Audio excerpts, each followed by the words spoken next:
Welcome to Hustle Radio, a podcast about the New York hustle mentality centered in the e-commerce industry, the official podcast of the E-Com Cooperative. Introducing your hosts, Frank Acosta and David Dayon. What's up, man? What up? We live. We are live. Are we allowed to curse on these things, Frank? All day, bro. All day. All day, every day. We got an awesome guest for you today. No intro needed. Ryan Cramer from Ping Pong Payments. What's up, guys? How are you? What's up, Ryan? What's up? What you up to, boy? Guys, I'm doing great. I love the intro. That was super fit. That was official. It was like I was in like Brooklyn or I was in Manhattan. One of those. Dude, we've upgraded little by little, man. Like we trying to catch up. We're trying to catch up to you. Like we're trying to be like you. That's right. Like, yeah. Well, we got a lot. Yeah. Frank. No one. There is no two Ryans. There is one. It's a fact. There's no such thing as no one wants to be me. Just like get inspired by me. That's my first hope, of all, I guess, Ryan, as long as you're inspired. This is the thing. We have a whole bunch of events that are out of your state, and even if you don't show up, you're like in a podcast live with David. He's bringing you to all these events virtually. You're everywhere, dude. You're everywhere. I have eyes and ears everywhere. That's what I like to say. Like I have a pulse on the e-com industry. Or at least I like to think. I do a lot of social listening, do a lot of research, do a lot of talking on day to day. But it was almost unproductive today because all of a sudden social media or the internet in general just shut down. So I don't know what people did today, right? And I don't know about you guys, but WhatsApp is like a huge portion of communication for me. It's like a huge source. And it took me until like 11 a.m. to figure out what was going on, and I moved over to Slack because we use a couple things, and like Slack's one of those things you use that you don't me personally, we don't like totally utilize it, so we moved over to Slack. But yes, a lot of what we do is on WhatsApp, and today things just got off to a slow start. But it's all good, man. It's all good. It only means that bigger things are coming, right? It's always part of it's what hustle is, right? Like if one source doesn't work, you look for another one. A highway has so much traffic, you look for another one, right? So it's just. I was thinking about it, Frank, and I was like, you know what? Facebook is a nice little chunk. You know, why should we go live without Facebook? But then I was like, if this was called anything besides for Hustle Radio, we might be able to skip a week or go to another day or, but we're here. We show up no matter what. That's something that Frank he doesn't stop talking about showing up. All you got to do is show up. 100%. So we're here. And then another thing special about today's episode is I just didn't feel the need to intro Ryan. I feel like everybody knows Ryan. I feel like I was about to say you put that face in front and Ryan Cramer from Ping Pong Payments. In case you didn't know, he's the host of Crossover Commerce, which is an awesome podcast that I think had 160 episodes. Recently you got like your 163rd or something. No, what was the last one? It was supposed to happen today, but of course the internet broke, and so I had to reschedule for Thursday. So I have 3 more this week, which would be 164 to 166 or something like that. I did the math. I get notified, obviously, like with social media, or you just like, oh, what year came up? And I did the math of the number of episodes I did over a course of a year, and I think it was 1 every 2 working days or something crazy like that. And it was bananas. I didn't think it was possible, but I know there's so much content being put out there. I'm just lucky to know people and a lot of people to say yes, and kind of got that trickle effect, as you guys know. It just takes one. No, you definitely anybody who's anybody has been on Crossover Commerce. I'd like to think so, or I try to. At least, or they're really hard to book, I should say. It's almost like a talent agency of who do I talk to? Like, who's their agent? How am I booking them? What's the fee? All that stuff. What's up, Lisa? How are you? Everybody knows Lisa, man. That's what's up. Look, I think, we're lucky, man. Other people had issues. I heard people couldn't go live. So the internet, it started out WhatsApp, but it was so much more than that. Thank God. Everything's good here. The internet's working again, I guess. God knows how long it's going to take. What messaging app are you guys moving to instead of WhatsApp now? So David just spoke about it. He's using Slack. me and my team, we use Telegram. So like within the team, it didn't affect us too much. But what did affect was the clients, because that's where I communicate with them. But all is good and all is well, man. I'm supposed to do a Facebook Q&A tonight. I'm not sure if that's happening either. So we'll see. I'll cancel for you, okay? Well, I'm hoping, but that's the only communication I've been having, and it was a group of like 50,000 people, and I don't know if it's happening because that's how we were communicating. Anybody who wants to cancel a meeting, just call Frank. Frank will cancel it for you.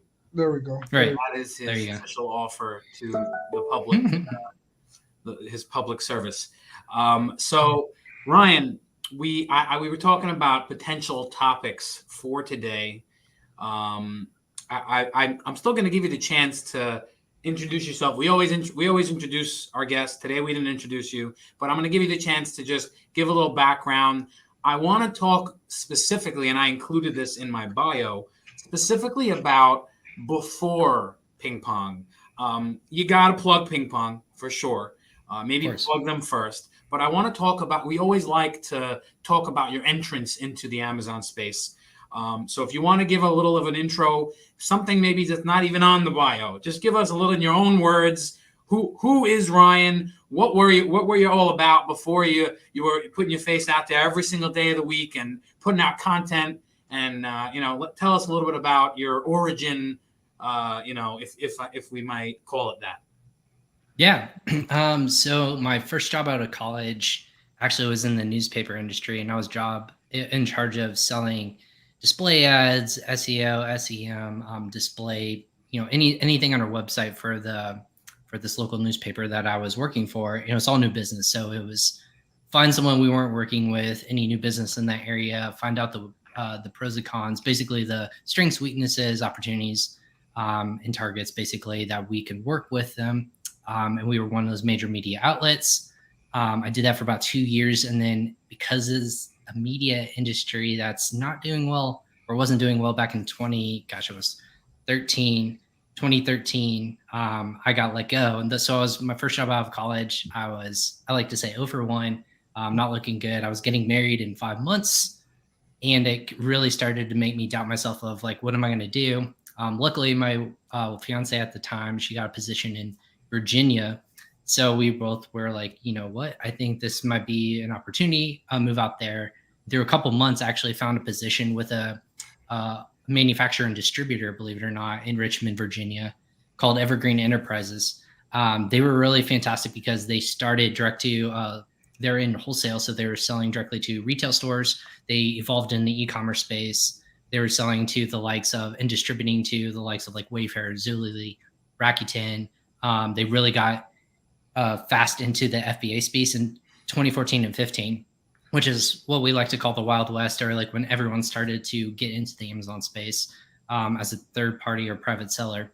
And I was in charge of, I had no background in e-commerce, but I started selling in the direct-to-consumer space for that company without any sort of prior knowledge of it. So I was in charge of performance marketing and affiliate marketing and working with third-party websites to drive traffic to our direct-to-consumer page. So great product. We had close to 10,000 SKUs I was managing and looking at inventory and figuring out how do we get this in front of different eyeballs. So it was a zero revenue channel. Figured out along the way, I was hit the ground running, and I actually figured it out. First year was revenue of 6 figures. Second year was well on my way to multiple 7 figures in sales just because of the relationships I was building, figuring out, hey, this is a cool space, this e-commerce thing, if you will. How do I really figure out what's driving value to the end consumer? So I did that for about 2.5 years or so. And my wife and I moved back to the Midwest to start a family, be closer to our family. And there was nothing in e-commerce where I'm currently at in Indiana. So shout out to anyone who's in Indiana. If you know where Indiana is, you get a gold star in my book. If you don't, that's okay. We're just 2 hours south of Chicago or so. Anyways, so I actually moved away from the e-commerce industry, worked for the Indiana Pacers and Indiana Fever in the NBA and WNBA for about 2.5 years, and was really had this hankering of, I really want to get back to e-commerce and Amazon. That's where my passions and kind of where it was really pushing me. And I saw the industry going that way. So I wanted to be a part of it. I didn't know how. Learned about this great company in Indiana called Viral Launch, which is a software company, very much the likes of a Heliumton or a Jungle Scout. Seller Tools is on Guru. To all the friends out there, one of the softwares in the space that we're helping sellers get onto Amazon. So I met with the team, applied for a position there, and within a week I was hired. Worked there for about a year, and then as things go, that was actually just about a month or two before COVID hit, and so the company was going through an alignment. Got this call from another friend in the space, David, or his name was. Do you guys know who Tim Jordan is by chance? Yeah.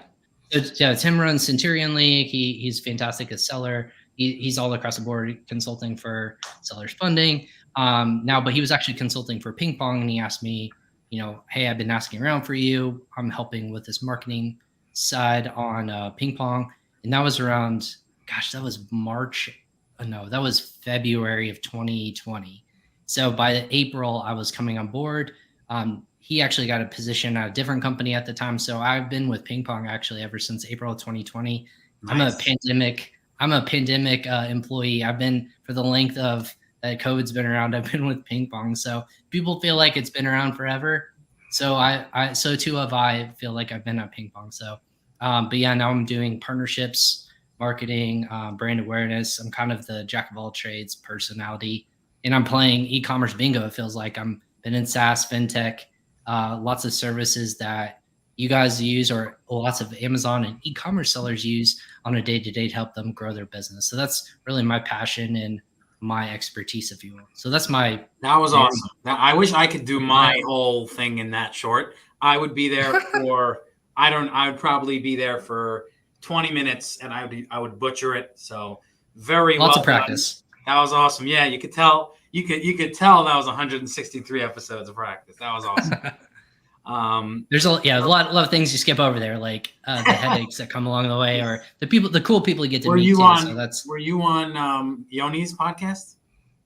I have been, yes. So yeah, I was on there. Back even further, you try to start off. Well, I got out of college. No. Where were you born? Yeah. Who were your best friends when you were 3 years old? Everything. So you feel naked at the end of that podcast. Yes, my gosh, I don't rip away that much, but that's one of the more personable ones I think I've been on for sure. So yes, Yoni does a good job, and he really gets to the nitty gritty and the heart of the person. He gets everything out of you, man. So I want to talk a little bit about obviously you don't got to go far to figure out why we want Ryan on New York Hustle Radio. The hustle is strong with this one podcast, 364 days out of the year. It's definitely something to be obviously, praised and you're definitely making waves in the industry. And I think that's clear. But what I want to say, you might not know this if you don't know Ryan. Ryan is extremely, easygoing and easy to work with and talk to, and just, an easy guy to collaborate with, I might say. But more importantly, I find that, Frank has a big strategy of always show up. But I feel like you have a very open, you're very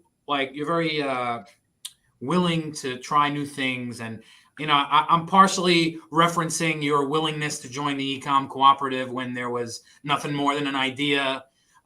You're definitely it's a trait of a hustler to be able to spot something and be one of the early ones. And you don't care who else is in it. You care about the idea. You care about, and that is what It might not seem like it's pure hustle. You might say showing up 364 days is pure hustle, but when you have somebody who's smart, maybe they're just strategic. I want to say that there's a hustle to the strategy, and it's it's a certain mentality that I believe you have that is commendable, and that's just to start here.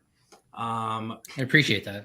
No problem. I mean, yeah, to kind of, I guess, piggyback on that, I know that kind of in the space that we live in, or where we all work in, it's so young still. And I feel like that's the point that gets lost on so many people who's oh, you're in tech or you're in e-commerce or anything like that. It's still so young in the context of where this industry could go. And you blow it up even bigger of all the money that's getting poured into this, it pales in comparison to just commerce in general. Like, again, you hear the statistic, oh, Amazon's one of the biggest retailers. That's a point, but e-commerce in general is only 10% or even like maybe 15% of the entire spend on in general on retail. So it's crazy how skewed it still kind of gets in terms of how technology is evolving, how we're still spending our time and dollar, and then also how it's just affecting day-to-day lives and the convenience of people. And I always tell people, I want to be with innovative people. I want to be with innovative thought leaders, and that's kind of a drug, or it's kind of a, it's something that really pulls you into them and want to work with them or want to collaborate with them. Because if it sounds good in theory, like, again, the Ecom Cooperative, let's give that an example of just the people who represented it. They were great minds. They have an idea. They're like, we can really make this work. There's a spot in the space. Well, let's try to keep pushing and see how far we can make it go. And I think that's where you see lots of great collaborators, lots of great successful people. They just kind of take an idea and they give it their all. And whether it's successful or not, that's still a cool mentality to be around. And that's how you become a better entrepreneur, career person, individual in general, I think. Yeah, definitely. David, what the hell are you doing? I'm doing something, bro. Something's happening. Bro, what are you doing? So Ryan, I could see faces like coming in through the back, and David's over here smiling. Like, I legit, he always has like cameos that I have no idea. But today I've been made aware. I know, but today's like extra. I won't say their names, but I don't know if you didn't know. I could see people just pop it. Everyone knows. Everyone knows. You can see, Frank. You can see. No, they can't. Only we can see. Welcome, esteemed guests. Oh, we got some beast here today. Yo, what's up? What's up? Hello, everyone. Hey, guys. So good to be here with you. Lisa and Liz. How you guys doing? Amazing. I don't. I can't. Is it true? Is what true? What everybody's talking about?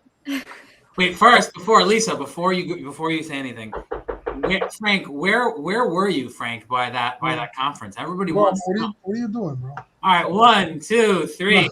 Happy birthday to you. Happy birthday to you. Oh my God. Happy birthday, dear Frank. This guy. Happy birthday to you. Yo, bro, I'm about to fire my employee. I'm like in a podcast. He's walking in with cakes, bro. Are you kidding me, man? Make a wish. Yeah, make a wish, Frank. Make a wish. Yay! You caught me off guard, man. Hey, Frank, this is why we go into the podcast industry and we don't have a co-host. Wait a minute, Ryan. You also knew it? I didn't know what was happening, but I was made aware something was happening. Crazy. You got good people. You got my favorite people up in here, man. So sweet. Happy birthday. You deserve the best. Yes. The best of the best. We're trying, man. Completely off guard. I'm David. Good one. Is a wrap. Your next birthday is a wrap. That's all I'm saying. This whole week is your birthday celebration. Yes. I know, man. So Frank was nice enough to show up at my office on my birthday. So Aww. he came bearing gifts, 2 big, huge bottles of alcohol. Of course. In an effort to one up, every day this week something will be happening. Tomorrow there's a package that will be arriving at approximately 10 a.m. There may or may not be living things inside of that package. And let me guess, it's you, David. You gonna come out of the box? No, definitely not me. You're gonna ship them here in an air. Gonna ship you in a boat over here, man. Wow. Yo, how did you get all these people, man? Isabella's always hustling. Lisa, I haven't seen. Isabella is in Germany or something right now, right? Isabella, where are you? I'm not. I'm in San Diego, but I'm leaving. I'm going to London on Wednesday, and then Paris, Geneva, Marrakesh, Casablanca, and I forget where else. All right, so this is definitely vacation though mode, not work. First part is workcation, and then Isabella's in her desk in her official setup. This is work. Then we have the lovely Lisa who always always graces us with her presence. She always comes through when you need her. Bottom line. 100%. And last but most definitely not least, Liz, who had an unfortunate. You can see she has a little brace over there, and she still showed up because she loves Frank, because she's a trooper. And we had other people, but like today was a crazy day, as you know. I'm pretty sure like half the people that I invited got the link on WhatsApp, and maybe they can't get it now. So it's. I know. What's the world gonna do without Facebook and Instagram and people are building their own burial home, man. People can't live without it, man. But thank you for taking out the time. I know everybody's working. I know everybody's on their grind, and on Monday with the internet shut down, the right people are here, right? The people that had to be here are here. So thank you. Sweet. Let's keep crushing it. Let's keep crushing it, and let's keep working. Happy birthday, Frank. I'm not going to take any more time away from Ryan, but y'all have a great night. Thank you. Love you guys. All of you. Thank you, guys. This guy, David, man. Dude, right. Once I saw you racking people in, I was like, what the hell's going on here, man? All right, bro. That's a partner, that's a friend, that's good for all. Like, we got the other guy, Jason, in the house. I was done. Lenny in the house. Now my brothers are here, bro. All right, happy birthday. I was singing. I was watching you guys on my LinkedIn feed, and I didn't even realize that I was pressing on the wrong StreamYard link. So I thought they just weren't letting me in to say happy birthday. I was like, I get it. I hear that. Whose birthday is it? You guys are always welcome to come through, man. Always welcome. What do you mean, Lenny? It's my birthday. Come on. Whose birthday is it? You didn't know that? No, I didn't know that. It's Jason's is coming up. He's the 7th. The 7th? He didn't tell you, yeah. Thank you, Lenny. Thank you. Yeah. Frank, you're the 7th? Come on. So my real birthday is the 6th, right? So I'm pretty sure David did all this to like get me off guard. Yeah. Gotcha. Frank, what time were you born? We might be born only like a few minutes apart there. You're definitely younger. I'm sure. Yeah. So I have no idea what time I was born. A question I'll ask my mom. I'll get back to you on that one. Oh man. What's up, Lenny, baby? Everything's good. Everyone's looking for you, Frank. I don't know if you saw the latest thing going around on LinkedIn is where's Frank Acosta? I saw. I think I'm gonna take a LinkedIn break. Nah, joking. It's all good. I was overseas, and of course, David is an event. They would see us together, so that's the whole where's Frank, because I wasn't in an event with him. But it's all good. Works. There's many more, but thank you. People call me Frank and him David. Classic. Yeah, it's nuts. It's all good. Thank you, guys. Thank you for coming through, man. I really appreciate it. Yeah, thank you, guys. We're all crazy today, so we'll let you go, but we love you. Thank you, Lenzo and Jason. All right. Good job, Ryan. You're a trooper, man. We all crashed your little interview here. How about me? This is nice. Like the pressure's off now. All right, guys. Take care. Thanks. All right. Oh man, I should just wait until like more start piling in. No. I think that's it. I didn't send any more links. I didn't resend any more links to anybody else. So that's it. So with that being said, I think it's a great time to pivot into the topic of today's episode is sneaky ways to add value to your bottom line with Ryan Cramer. Man, now we have to learn after this? No, that's okay. This is a good title. Yeah, it's a good title. What a good title. David sent me a text on Friday and goes, what can we learn from you? Or what can we, I forget what premise was. And I'm like you said, with my background, I think everyone kind of heard it can go all over the place. It can be direct to consumer. It could be working with affiliates. It could be performance marketing. It could be podcasting. It could be fintech. It could be a software solution. It could be all over. And so I think what a lot of people want to kind of figure out is, or at least I hear a lot of people saying is, God, these costs of everything is going up, and how do I kind of mitigate that? Or shipping logistics nightmares, like it costs like an arm and a leg now, or PPC costs keep going up, or all these different things. And this goes hand in hand with who I work for, but there's lots of ways that people just don't know on the back end, that there's just ways that you can just bring value to your bottom line, right? There's services out there like a Getita, for example, who they recoup money for you if it's lost and it's on someone else's dime. That goes back to your pocket. Same thing with the ping pong, where in the context of where I would talk about today, is there are ways in operations in which, even as a small, medium-sized business, that you can help effectively save some money with tools that you may not know. So, I mean, that's kind of where I came up with the title of, hey, there's like some sneaky ways to save some money when, instead of asking, for example, like if you don't ask, you never find out. So there's a couple of ways that I found that sellers can figure out how to save some money and put it back to their bottom line. So hence the title. I love it. So let's jump into that. Let's jump right into that.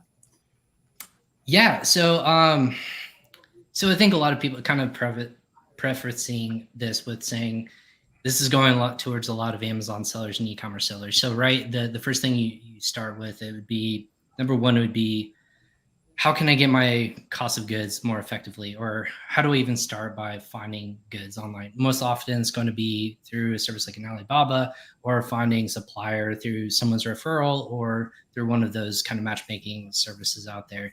But once you have that relationship, and let's say you get everything off and going, you're only probably buying a certain amount of inventory, right? Just to make sure that it's validating what you want to do. You're probably making sure that sales are going to be good. And then once you start to sell through, you get more equity. You can start reinvesting that money into it. So first and foremost, it's hard as a beginner seller to understand right before when you start. Make sure that your product is going to be profitable from the get-go. I've not told you how many times I've heard just on my podcast alone that sellers, before they even enter the space, that they don't even validate if their products can be profitable from the get-go. And that's by cost of goods, their raw materials, their shipping and logistics, their advertising costs, what it might take to rank and give away product, all those kinds of things, that there's tools and resources out there that people don't realize that I should make sure that my margins are big enough where if something dramatic happens, what happens at the end of the day, I don't want to have every sale be a loss for my business. So that's first and foremost would be step number one, is actually validate how much I'm working with on a day-to-day basis. And that should be economics 101 for a lot of people. But believe it or not, that's where a lot of people actually fall short. And that's where they just don't succeed on Amazon, is making sure that all my numbers are worst case scenario, that if I invest this much money, that if I put it into a product, it's going to yield actual profit for me at the end of the day.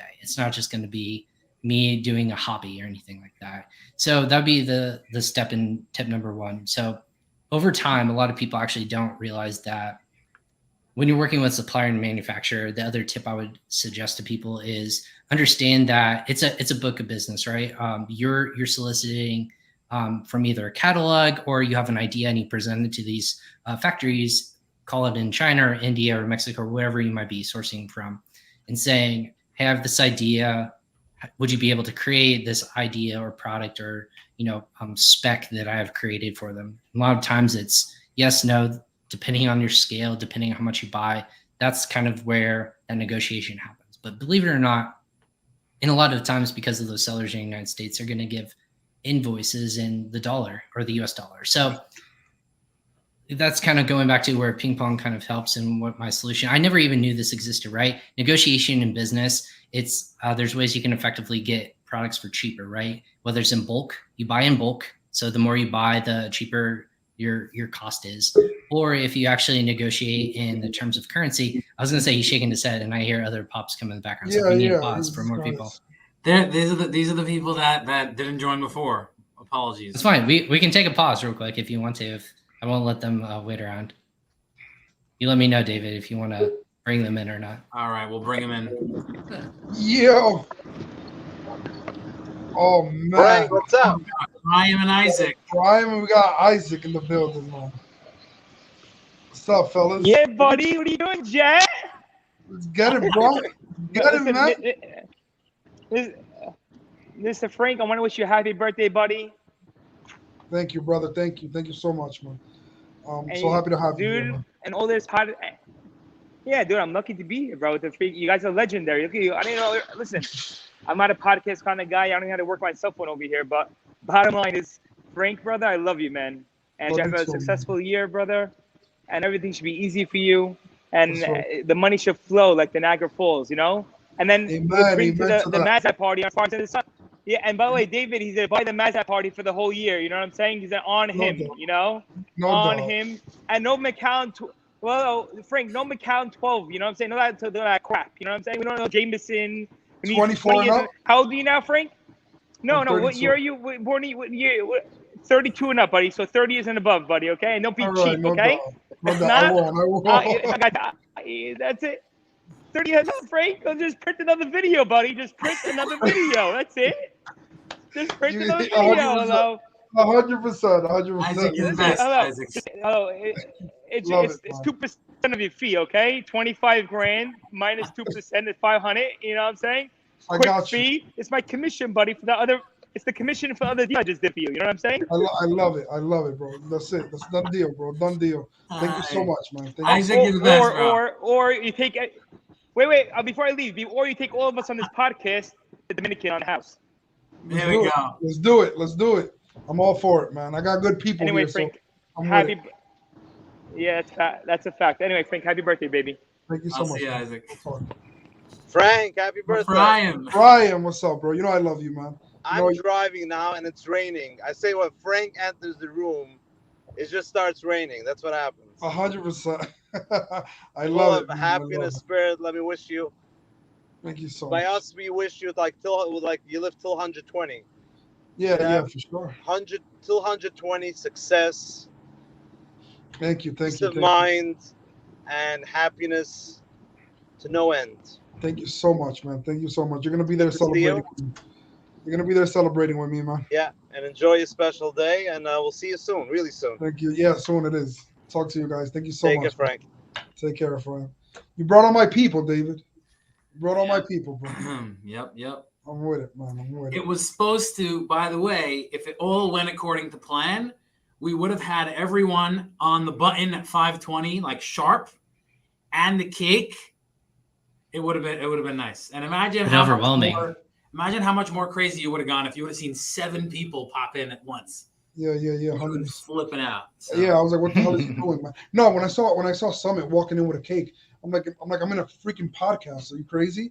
And then in that second, it hit me that this was all David. Yeah. Like in that second, I knew it was you, man. Get ready though. Get ready.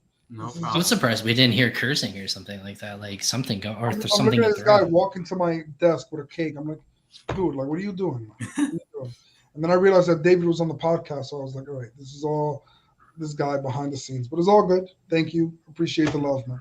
Okay, so tip number 1 was, if I'm gonna paraphrase it, was to get to save money wherever you can. Is that the right way to put it? Basically. Okay. Yeah, well, basically, make sure your product is going to be profitable from the get-go, right? Like, know your numbers before you even start selling. So that seems very basic, but if there's someone out there that's thinking about selling on Amazon, or this is something that they want to dabble in or get a new product going, let's get basics of economics out of the way. Make sure we're profitable from the get-go. Make sure if anything outstanding, what it's going to take to get you to position number 1, whether it's advertising, all these giveaways, just know your numbers at the beginning. So that'd be number 1. And then you said so when you get to do with manufacturing, if you had a manufacturer, then you said that's what yes. So getting a little bit more into the nitty-gritty, it's kind of like the people's prices are kind of going up and down, but there's ways that us as a company, if you're paying a supplier in a different country, most often than not, they're going to offer it in the US dollar, invoicing wise. But a lot of people don't understand that from a factory's perspective, there are ways you can actually negotiate. Now, it's not something you do right out of the gate. It's a relationship management. It's a building trust as you continuously improve and grow your own business. So what a lot of people don't know is that you can actually when you're given an invoice for a supplier, you're actually given in US dollar, they bake in a cost, what's called a buffer. In the supplier, if you're in a different country, the reason they do that is because from US dollar to whatever currency you're converting that money over to, it takes time, right? If you're doing an international wire, it could be 4 to 5 days. It could be up to 2 weeks. It depends on where you're sending money to and what kind of banking solution you're working with. But in that time, the fluctuation of a currency can actually change. It can go up and down in your currency. It can do the same in theirs. So what a lot of people actually don't understand is that the invoice you're receiving has a 4 to 5% upcharge just baked into it, just because as a business owner, you don't want to lose money on a transaction just for receiving funds. No one wants to do that. I wouldn't want to do that. That's why they pass on fees in terms of like retail stores or grocery stores or any sort of that. You pass on those fees, whether you're paying with a credit card. That's why you say has to be a minimum of a certain amount in order for it to make sense as a merchant. Otherwise, you're just paying a fee and you don't make any money on that. Same thing in terms of working with the supplier and a manufacturer. So what we actually tell people to do, and there's the ability to do this, if you can pay out in local currency. So if I'm in China, the yuan, or if I'm in India, the INR, or the Philippines, Filipino peso, things like that. If you're getting goods from those countries, you can actually pay out in localized currency, and it actually enhances a couple different ways. You're saving money because of the currency that you're not paying that 4 to 5% upcharge just because of the buffer that we talked about earlier. And you're actually building equity into the relationship with your manufacturer. And that's because they would rather get those money and funds quicker than if I was waiting on for a couple of weeks around to see if money's going to hit our account before we can actually even begin production, right?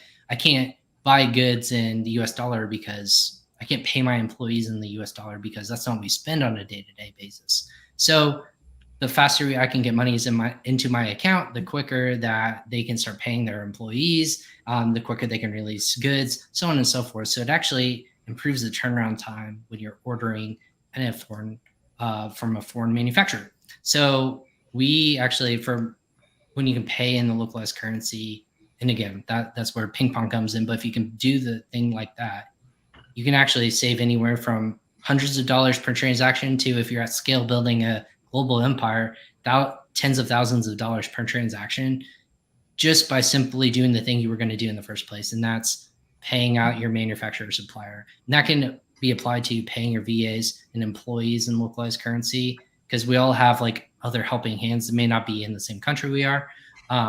There's other ways you can enhance, and actually by utilizing global currency and being able to use services that instead of like your local bank or an international wire, you can save funds that way too. So that would be tip number 2. You save time by going local.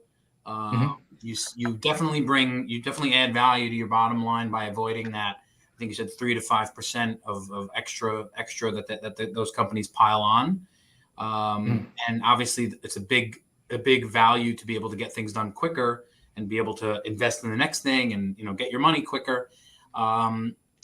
What is the sneaky part? That's really where I'm, is it because you're just like so simply getting more money just because you're using local currency? Is that the sneak?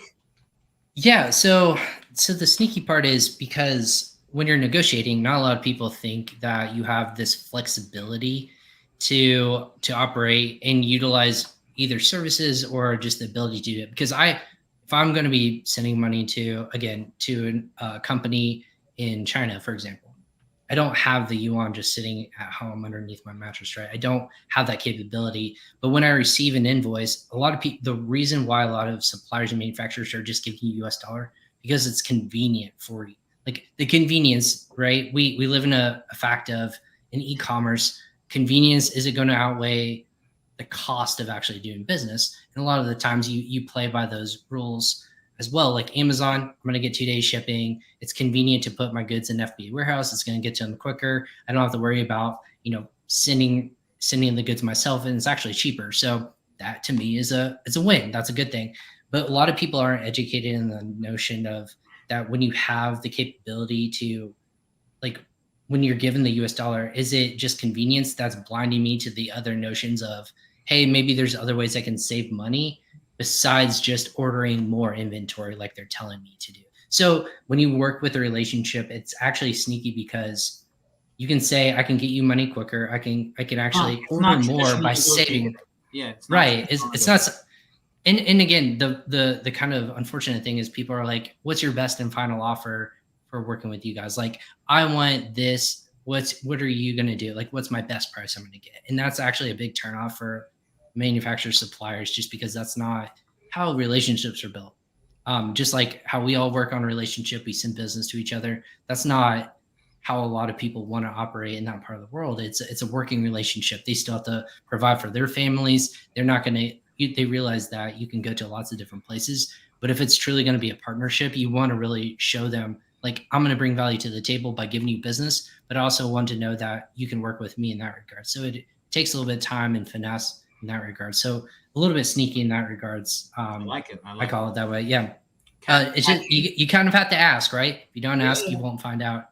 So the other thing I think is how to provide additional value in terms of some of the products that you might offer, whether it's on direct to consumer site or just with your brand. So the last kind of thing that I always tell people is whether it's adding different values of like a non-tangible product, it could be like, hey, if you submit your information to us, like we'll give you a free download to, like, if I'm selling music or a musical instrument, I'm going to give them sheet music if they give something in return, almost like a value add that you're giving to the customer, because a lot of people are missing the notion. Gone are the days that products are just being thrown on Amazon and on websites. Those are gone.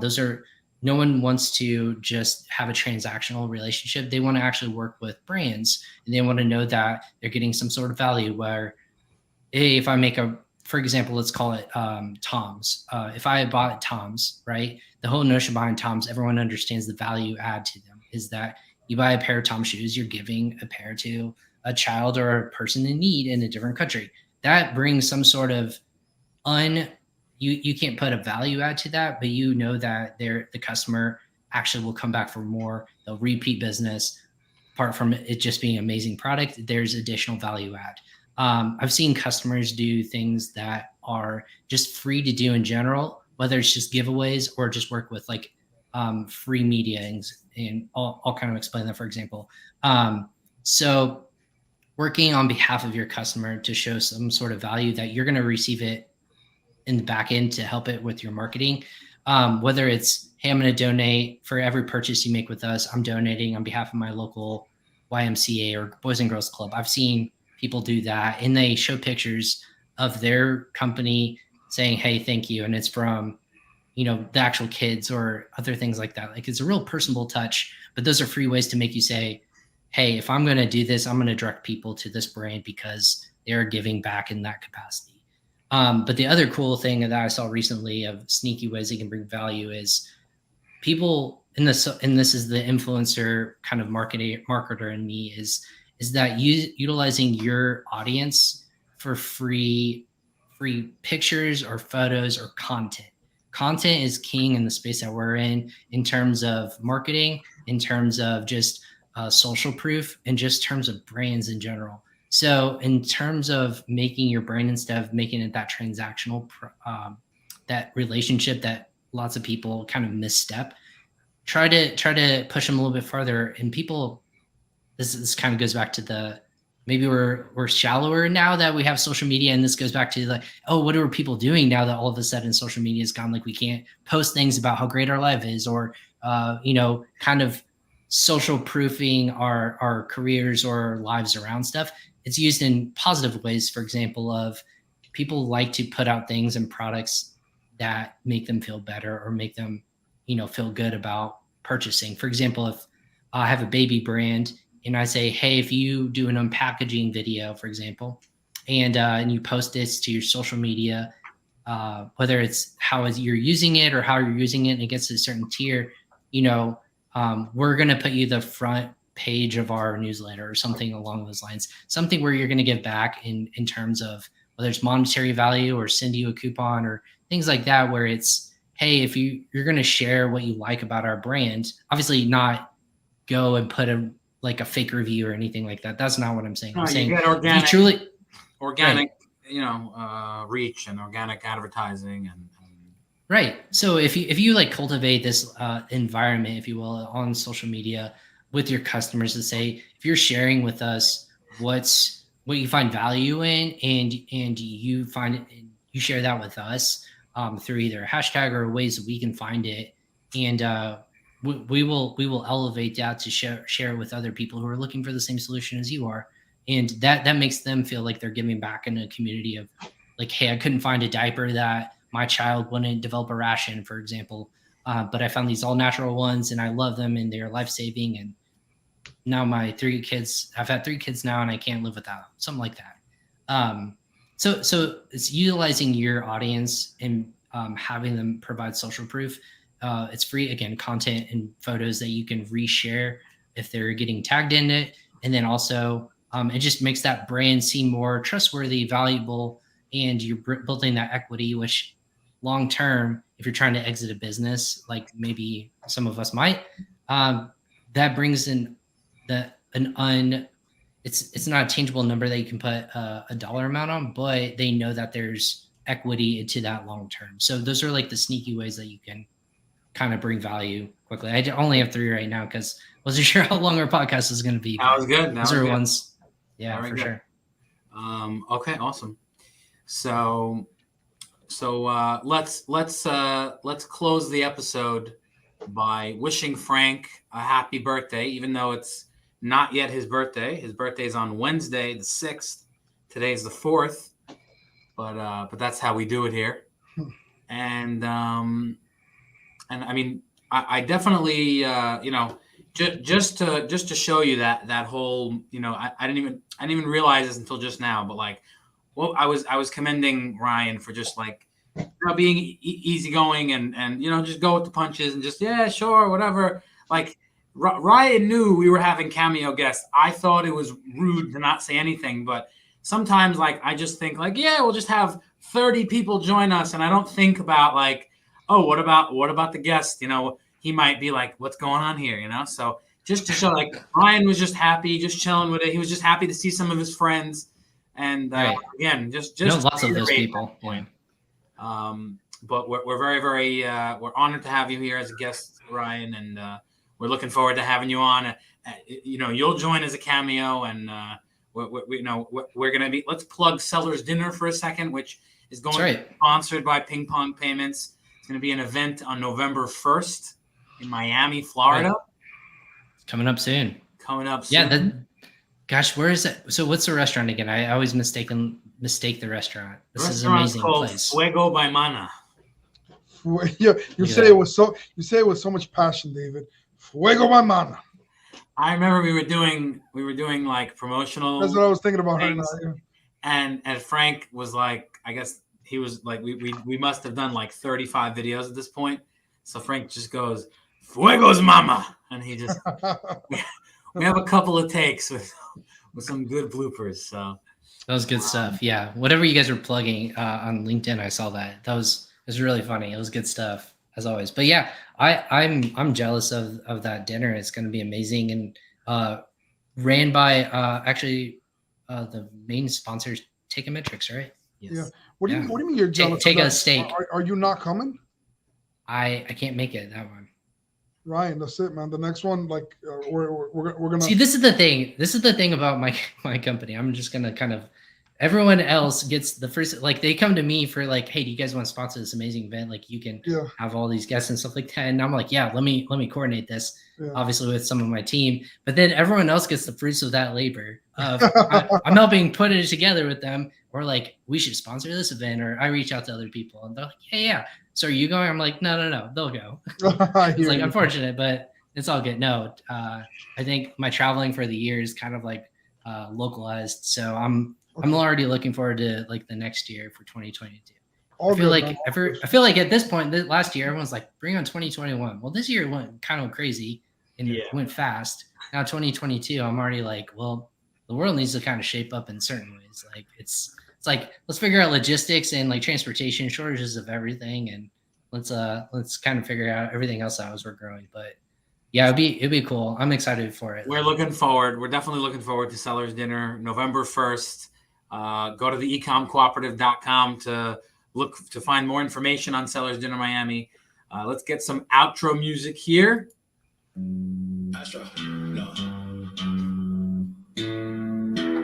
Thank you, guys. Thank you, Ryan. Thank you very much. Episode 16 is a wrap, guys. What you know about rolling down in the deep when your brain goes numb, you can call that